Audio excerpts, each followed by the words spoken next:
Hey everybody, today I wanted to show you our new Lifetime 8x10 sheds that we bought at BJ's earlier this spring. They were about $1,200 a piece, and we got a 50% $50 discount, one of those instant coupons they have.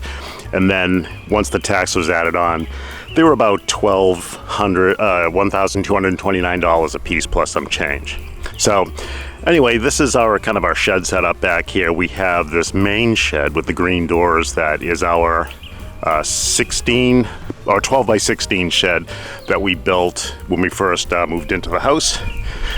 And this shed here is sitting on concrete piers. There's 9 of them, and I think they're sitting on 6 by 6 timbers there. So just to kind of give you an idea of a wood framed shed that was pre-existing. Now over here we have our Lifetime sheds. This camera doesn't have a very wide angle of view, so I have to kind of step back to get the whole shed into the frame, just so you know. But we'll move to the front. So yeah, so we bought a pair of them this year just to have some extra storage space. So one of the main reason that we bought the extra sheds here is that we use the main wood frame shed mostly for our garden supplies and lawn mowers and things like that, and that's actually getting quite full. But we also have a garden railroad, so if you've seen the rest of our channel, you know that we're pretty much dedicated to model railroading, and the garden railroad is one of the things that we have. So what we wanted to do is move some of the stuff that can be stored for the winter outside into one of these sheds. So that'll be like the garden railroad buildings and things like that. And then we thought that we could probably use the extra storage. So we ended up buying 2, believe it or not. And we just put them up this spring, and we just finished this project actually just about a week ago. So let's kind of go through it and show you how we went about it. Now, I've been watching videos on people building these sheds like for 3 months, and I am just absolutely obsessed with watching people's experiences building these sheds. So I figured we'd just add our little project here to the YouTube mix of videos out there on this topic. So we'll start from the bottom up. So our foundation here is basically just a wood platform here, and this would be probably classified, I think, as a skid type foundation. So it's not on piers like the wood shed is, the wood frame shed. It's actually sitting on blocks, and we have 4x4s running down the length and connecting those blocks right here. So there's 3 of those on each shed, 1 on each side, and then 1 running up the middle to kind of support the middle of the floor inside the shed.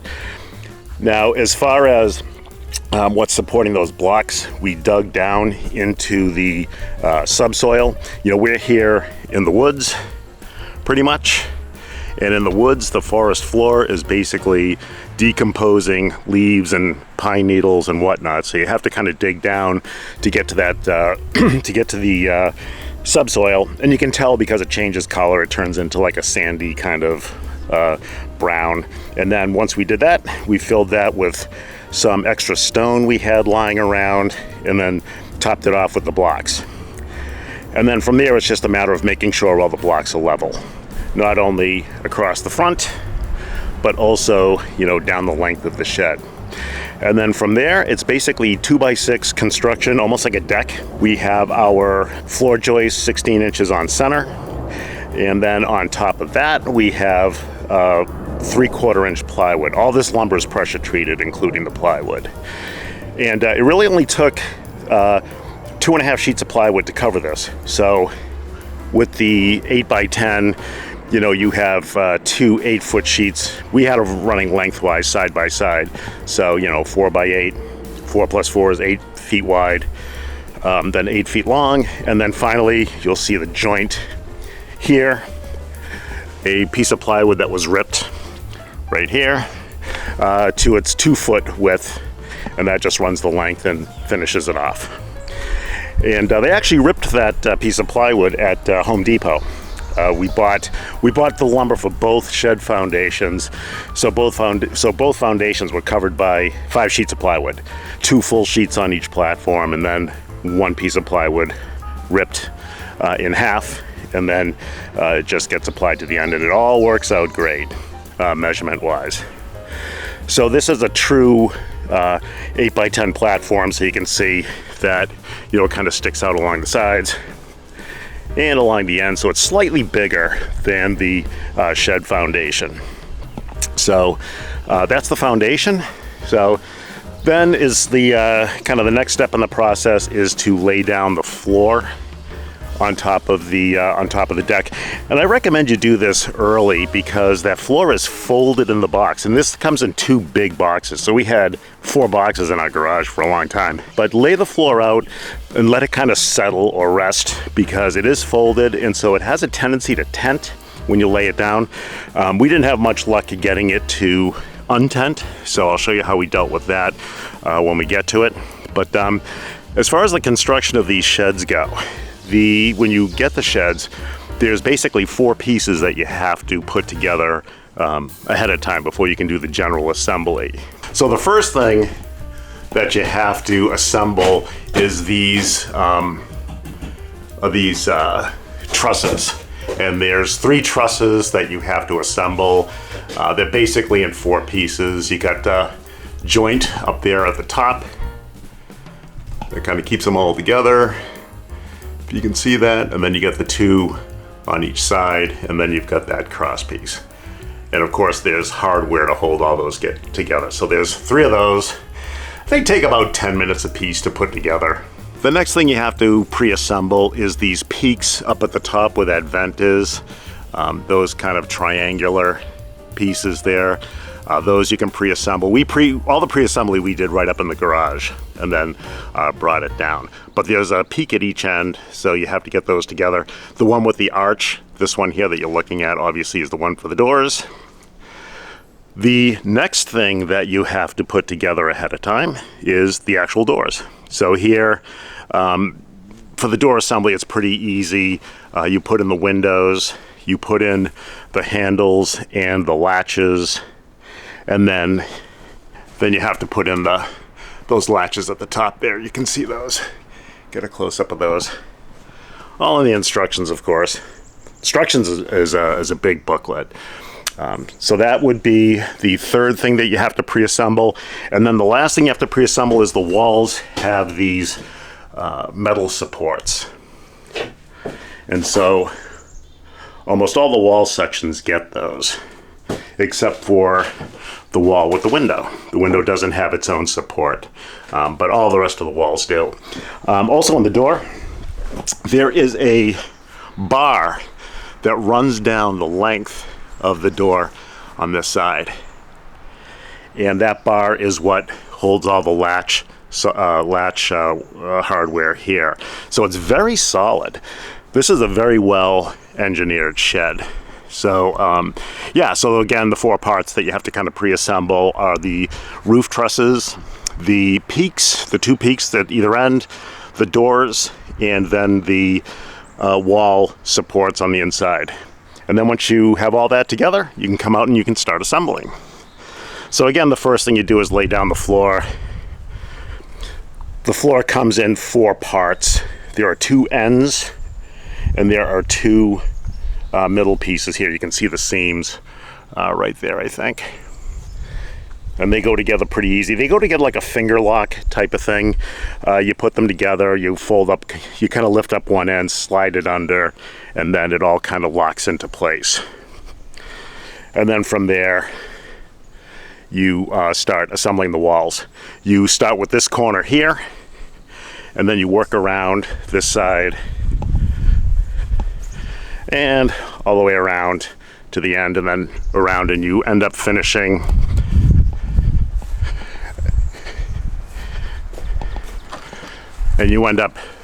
on this side over here. So you just kind of work your walls right around. You can choose the side that you want your window to be on. So it can either be on the left side or the right side. So all that was pretty easy. Now, one thing that happened to us that I want to explain is that the walls kind of lock into these little holes here. So there's a thing that, you know, you kind of plunk it in there and then you slide it and it locks in. There's an inverted T on the underside of the bottom of the wall section, so they kind of slide in and lock. So so it's a really good system. But what ends up happening is that you have to make sure that all of the walls fit, and they're all kind of pushed together. And your real key here is the corners. So your first corner is going to go in great. Then you're going to start putting in the wall sections, and then you're going to put in your second corner here. And when that locks in, it really, your telltale sign is how easy it fits into the place where it's supposed to go, how easy it locks in. And then you basically kind of push the other side in. One side does the locking and the other side you kind of press down. Again, watch the lifetime installation videos. It's all very clear there. But if that doesn't fit right, then that's going to carry all the way around. So that far side is going to be problematic to assemble. So what happened to us is, on these joints here, this corner on the right here didn't quite fit. It was a really tight fit, and it just didn't feel like it was going in the way it was meant to. So when we looked at the floor, we noticed that the joints had about a ½ inch of a gap in them. Now, I don't think that was poor engineering, because this is a really well-engineered shed.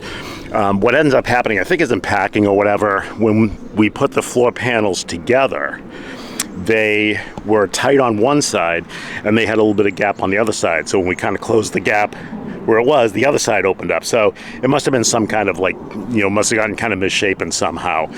Again, I don't believe it's a manufacturing process, because these sheds should go up like butter. But anyway, what we ended up doing was drawing the two pieces of floor together with a clamp, and then holding them in place with some drywall screws to keep that gap closed. And then the walls went up and went all the way around just fine. So yeah, I mean, I think what happens is if everything kind of feeds into the next as far as how well it fits together.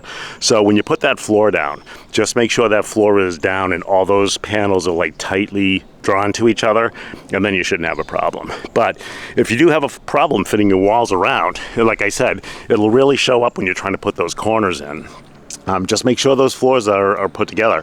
So we had to take our walls down, kind of do that thing I mentioned earlier about drawing the floor together, and like I said, then it went up fine. So there's that. After those walls go up, the next thing you're going to put in is this peak and the doors, and you're going to need about 3 people to do this. You know, ideally 3 people, because what you need to do is have somebody hold the door hinge into this little cup right here that you put in the floor, and you have to hold it straight up. You have to hold it nice and plumb, and then have somebody do the same thing on this side while you or somebody else gets that peak and places it over the top of the hinge pole. It's like a dowel, like a metal dowel. That's the hinge that runs from the top of the door to the bottom of the door. But yeah, 3 people make it really easy, and then yeah, it goes together nice. So yeah, there's that. And then what you do is, once those doors and that first peak is up, then you start doing your wall panels and your roof panels, and then everything goes together nice. So this really fit together nice. Can't speak highly enough for the quality of this. Once inside, you have the roof panels up, then you put in these kind of peak panels. There's 5 of those that run from the front to the back. Well, we're going back to front here. And then after that, you put in these kind of skylight things. That's the last thing that you end up doing. Now, one thing I want to mention about those is that if you're new to this researching sheds, or these kind of resin sheds, it looks like you may have to crawl up on the roof to get those peaks on, because they do overlap the top of the roof panels so that they shed water. But everything that you see here can be done from inside the shed with a stool. So don't get intimidated as far as like, oh, how am I going to get those peaks on? Because they just basically go out, you know, between the the roof panels, then you lay them down and then you hold them and you screw them in. Now there's a lot of screws involved in installing this. So you can see here, every wall panel has 5 screws. Every piece of frame has a bunch of screws. There's a bunch of screws, and it's all the same type of screw. I think if you looked in the instructions, the screw is the ADZ. There's plenty of them, you won't run out. But yeah, there are a lot of screws. Now I put most of these screws in by hand. I know when I watched the Lifetime video, they were using a screw gun, like with that clutching mechanism, so that you didn't over tighten the screws, because they're really just screwing into place, even though the screws are metal, and they might be holding in like a metal brace like this. They're screwing into plastic on the other side, so you definitely don't want to over tighten. So I started to get comfortable with the screw gun, like trusting that it wasn't going to over tighten and strip.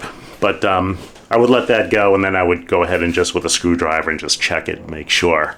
But yeah, lots of screws go into this. But everything locks in, so when the walls go up, they feel a little flimsy. But then you start putting on the peaks and the roof panels and the trusses, and then finally when you get those the peak pieces up there, I'll show you from the outside what those look like. You know, they sit nice and flush on the roof. It all locks in and it's very solid. But our experience was good. We had a few problems, like I said, with the walls. Nothing we couldn't figure out, which was nice. And then here's the second one here.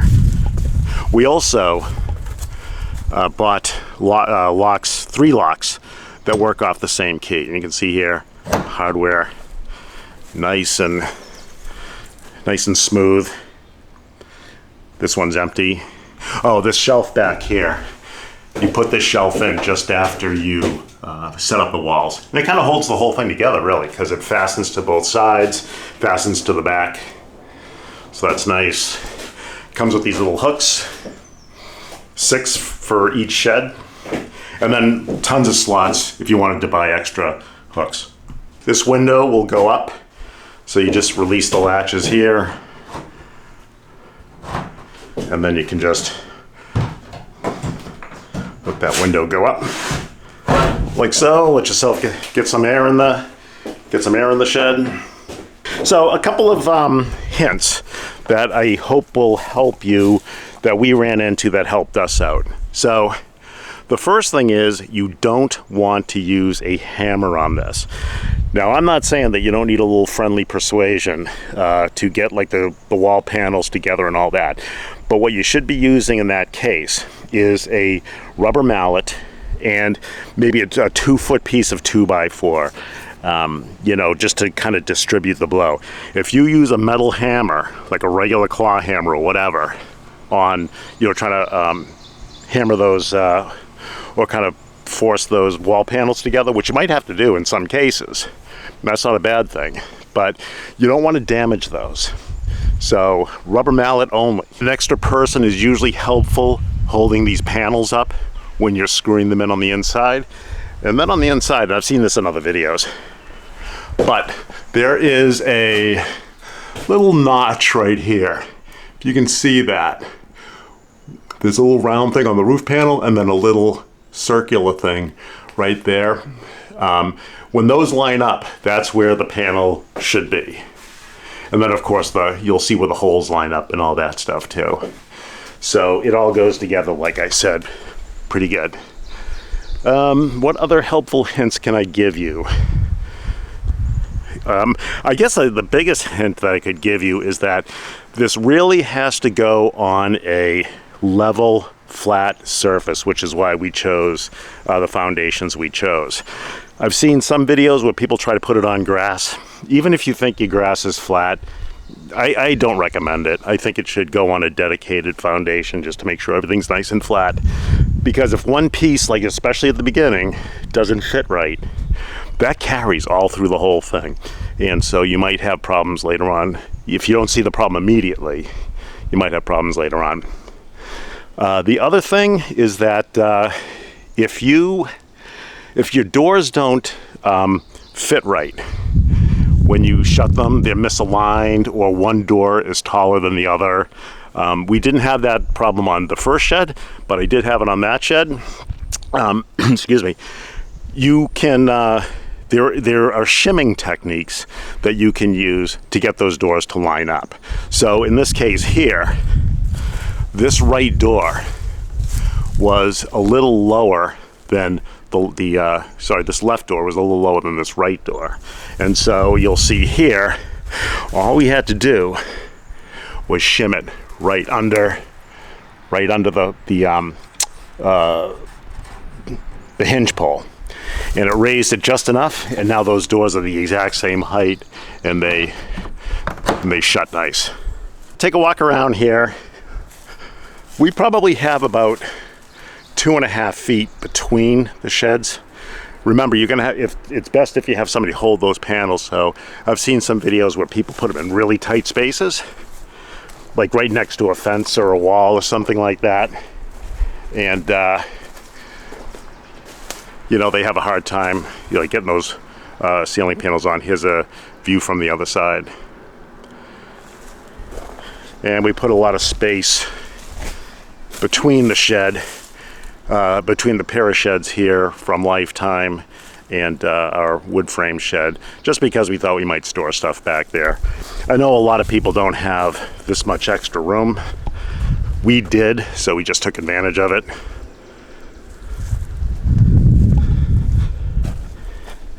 Sorry about the movement here. Like I said, like this is a ZV-1 Sony, and it doesn't really have a great wide angle aspect to it, so things look really close up if you're close to something. But anyway, there you go. Okay, before we end here, I just want to mention something that you're going to want to do after you build your sheds, and that's anchor them down to the deck here. So you're going to notice here some tenting, like I said right here. It's kind of folded up a little bit, and that kind of carries through. You can see, especially at that seam there's some unevenness where the shed, where the floor kind of rises where it was folded in the box. We're just going to go over to the next shed here where we finished, and you'll see here that what we did to correct that here was we used some pan head screws, and we basically put a 1-inch washer on those, and then just we did it kind of in the seams between the floor panels, but we just wanted to hold those down, and we ended up actually putting in I think 8 screws. So yeah, so there's one there all the way down. Again, it's not really the fault of the manufacturing process. Again, these are engineered very well, but it's more like because they're stored kind of folded in half, and they want to retain that shape when they come out. And that's why I recommend when you start to build your shed to kind of lay them out, and maybe they'll relax a little bit. So the other thing you want to do here is lag bolt or lag screw your your whole floor right to the deck.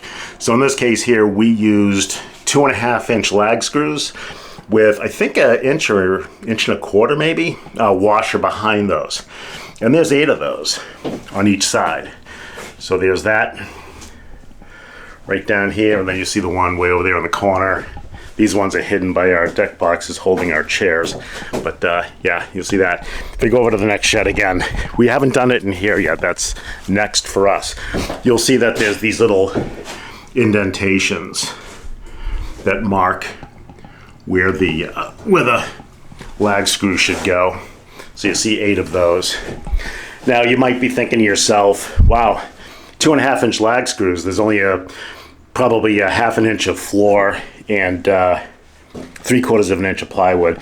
Yeah, I thought about that, but the 2.5-inch screws look really robust, and we've been getting a lot of high winds here in the wintertime in the Northeast.